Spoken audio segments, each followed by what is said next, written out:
21. My second attempt. As soon as I returned home, I thought and thought about my failure and decided to try again.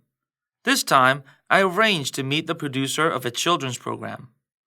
I took the train again to Seoul. As I walked in, I was asked the same question as before. I told the guard that I had an appointment in the children's programming department. But when he asked me the name of the producer, I had to tell him I had forgotten it. Right on the spot, though, he dialed the number of the department. When I met the producer, he said, "I'm sorry, but we don't need any English teachers." That was his only reply. There was nothing I could do but take the train back to Daegu, again. On the way home, I thought of the old saying, "If there's no way, I will make one." A month later, I met the director of KBS Enterprises. He told me to stop bothering them, saying, "If we need English teachers, we won't hire someone like you. You know that in Seoul there are hundreds of English professors with doctoral degrees. Please wake up, young man. You can't be a teacher on TV. You're wasting your time and our time too." Saying goodbye to him, I slowly walked out of the station, but that was not the end. I went to the station a few more times, but I didn't always have the courage to walk in. I would turn around at the gate and go back to Daegu. Everyone thought my goal was crazy, but there was no way out. Every time I failed, even after I would go all the way to Seoul and fail to even walk in the gate, I said to myself, "Where there's a will, there's a way." I refused to let go of my dream. 2 years later, I received a greeting card from the director.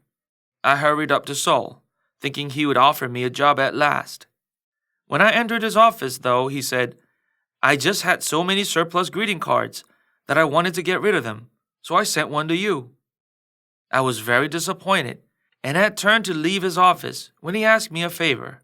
He said to me, "For the '88 Olympics in Seoul, we're starting a program called Driver's English. We need an English textbook for Korean taxi drivers. Can you write it for us?" I agreed, and I stayed in his office all day, writing the book. Late in the evening, I completed the book, Driver's English. The director was pleased and introduced me to a producer in charge of the show Ding Dong Dang, It's 7 o'clock. I played the guitar and sang songs for the producer and his aide. I passed the audition and got a KBS contract at last. I was supposed to appear on Ding Dong Dang every day for 3 minutes. However, after filming 7 days of shows, they said, "You're a good English teacher, but we can't use you. You speak Korean with a Gyeongsangdo accent. This program is not for people in your province. It's for all Koreans." Then and there, I promised to master the Seoul accent. I recorded myself reading Korean and practiced all day long. Soon, I was able to teach English in Korean with a Seoul accent. As the main English teacher, I wrote all the scripts and drama skits with my wife's help. My English program lasted 2 years. Since I was on TV every day, I was one of the best-known English teachers in Korea. Ha-hira, who is now one of top actresses in Korea, and Kim Hyung-gon, a famous comedian, also appeared on the program every day for 2 years.